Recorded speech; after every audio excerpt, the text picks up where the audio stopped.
Chapter 28. Only Charlie Left. "Which room shall it be next?" said Mr. Wonka as he turned away and darted into the elevator. "Come on, hurry up. We gotta get going. How many children are there left now?" Little Charlie looked at Grandpa Joe, and Grandpa Joe looked back at little Charlie. "But Mr. Wonka," Grandpa Joe called after him, there's only Charlie left now." Mr. Wonka swung around and stared at Charlie. There was a silence. Charlie stood there, holding tightly onto Grandpa Joe's hand. "You mean you're the only one left?" Mr. Wonka said, pretending to be surprised. "Why, yes," whispered Charlie. "Yes." Mr. Wonka suddenly exploded with excitement.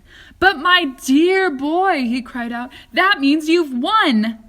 He rushed out of the elevator and started shaking Charlie's hand so furiously it nearly came off. "Oh, I do congratulate you," he cried. "I really do. I am absolutely delighted. It couldn't be better. How wonderful this is. I had a hunch, right from the beginning that it was going to be you. Well done, Charlie, well done. This is terrific. Now the fun is really going to start.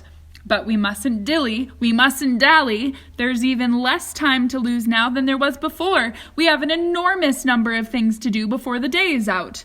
Just think of the arrangements that have to be made and the people we have to fetch. But luckily for us, we have the great glass elevator to speed things up. Jump in, my dear Charlie, jump in. You too, Grandpa Joe, sir. No, after you. That's the way. Now then. This time I shall choose the button we're going to press." Mr. Wonka's bright, twinkling blue eyes rested for a moment on Charlie's face. Something crazy is going to happen now, Charlie thought. But he wasn't frightened. He wasn't even nervous. He was just terrifically excited. And so was Grandpa Joe. The old man's face was shining with excitement as he watched every move that Mr. Wonka made. Mr. Wonka was reaching for a button high up on the glass ceiling of the elevator. Charlie and Grandpa Joe both craned their necks to read what it said on the little label beside the button. It said, "Up and out." "Up and out," thought Charlie. "What sort of a room is that?" Mr. Wonka pressed the button. The glass doors closed. "Hold on," cried Mr. Wonka. Then, wham! The elevator shot straight up like a rocket. "Yippee!" shouted Grandpa Joe. Charlie was clinging to Grandpa Joe's legs, and Mr. Wonka was holding on to a strap from the ceiling. And up they went, up, straight up this time, with no twistings or turnings, and Charlie could hear the whistling of the air outside as the elevator went faster and faster. "Yippee!" shouted Grandpa Joe again. "Yippee! Here we go!" "Faster!" cried Mr. Wonka, banging the wall of the elevator with his hand. "Faster! Faster! If we don't go any faster than this, we shall never get through!" "Through what?" shouted Grandpa Joe. "What have we got to get through?" "Aha!" cried Mr. Wonka. "You wait and see. I've been longing to press this button for years, but I've never done it until now. I was tempted many times. Oh, yes, I was tempted, but I couldn't bear the thought of making a great big hole in the roof of the factory. Here we go, boys. Up and out!" "But you don't mean," shouted Grandpa Joe, "you don't really mean that this elevator—" "Oh, yes, I do," answered Mr. Wonka. "You wait and see.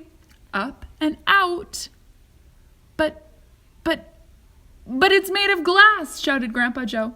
"It'll break into a million pieces." "I suppose it might," said Mr. Wonka, cheerful as ever. "But it's pretty thick glass all the same." The elevator rushed on, going up and up and up and faster and faster and faster, and then suddenly, crash! And the most tremendous noise of splintering wood and broken tiles came from directly above their heads. And Grandpa Joe shouted, "Help! It's the end! We're done for!" And Mr. Wonka said, "No, we're not. We're through. We're out." Sure enough, the elevator had shot right up through the roof of the factory and was now rising into the sky like a rocket. And the sunshine was pouring in through the glass roof. In 5 seconds, they were 1,000 feet up in the sky. The elevator's gone mad, shouted Grandpa Joe. Have no fear, my dear sir, said Mr. Wonka calmly, and he pressed another button. The elevator stopped. It stopped and hung in mid-air, hovering like a helicopter, hovering over the factory and over the very town itself, which lay spread out below them like a picture postcard. Looking down through the glass floor on which he was standing, Charlie could see the small, faraway houses and the streets and the snow that lay thickly over everything. It was an eerie and frightening feeling to be standing on clear glass high up in the sky.